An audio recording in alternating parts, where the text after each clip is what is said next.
இங்கிலாந்துல மாஸ்டேல் கேவன்ஸ் அப்படிங்கிற ஒரு அழகான கேவ் இருக்கு. அங்க 1967ல ஒரு 10 ப்ரொஃபஷனல் கேவர்ஸ் இந்த குகையை ஃபர்தரா எக்ஸ்ப்ளோர் பண்றதுக்காக போறாங்க. இந்த குகையை பத்தி சொல்லணும் அப்படின்னாக்கா, இது பார்க்கிறதுக்கு எந்த அளவுக்கு அழகா இருக்குதோ அதே அளவுக்கு ரொம்ப ரொம்ப ஆபத்தான மிஸ்டீரியஸான கேவ் அப்படின்னு கூட சொல்லலாம். இதுக்குள்ள எந்த அளவுக்கு டீப்பான underground waters, rivers, tunnels எல்லாம் கனெக்ட் ஆயிருக்கு அப்படிங்கறத யாருமே பெருசா எக்ஸ்ப்ளோர் பண்ணது கிடையாது. டீப்பா இதை எக்ஸ்ப்ளோர் பண்ணி புதுசா ஒரு மேப்பை கிரியேட் பண்ணணும் அப்படிங்கிறதுக்காக ஒரு 10 பேர் கொண்ட குழு இந்த கேவுக்கு போறாங்க. இந்த 10 பேர்ல 4 பேர் சில கிலோமீட்டர் வரைக்கும் போயிட்டு போதும் எக்ஸ்ப்ளோர் பண்ணது அப்படின்னு சொல்லிட்டு திரும்பி வந்துடுறாங்க.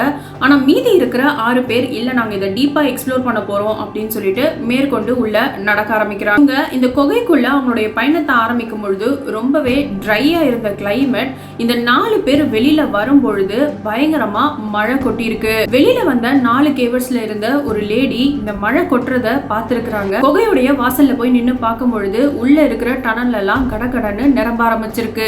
இதை பார்த்து உடனடியா அலர்ட் ஆன அவங்க ரெஸ்கியூ டீமை வர வச்சிருக்காங்க. இமீடியட்டா மேசிவான ஒரு ரெஸ்கியூ டீம் வந்து அந்த 6 பேரை குகைக்குள்ள தேட ஆரம்பிச்சிருக்காங்க.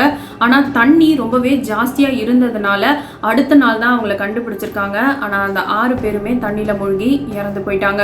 1971ல அந்த 6 பேரும் டீப்பா போன அந்த அண்டர் கிரவுண்ட சீல் பண்ணிடுறாங்க. அது மட்டும் இல்லாம குகையுடைய என்ட்ரன்ஸ்ல இந்த 6 பேருக்கான மெமோரியல் ஸ்டாண்டையும் வச்சிருக்காங்க. இதே மாதிரியான ஒரு மோசமான சம்பவம் தாய்லாந்துல இருக்கிற ஒரு கேவ்லயும் நடந்திருக்குது. ஆனா இதுல மாட்டி இருக்கிறது 13 டீனேஜ் பாய்ஸ். இது ஒரு வேர்ஸ்ட் கேஸ் அப்படின்னு கூட சொல்லலாம்.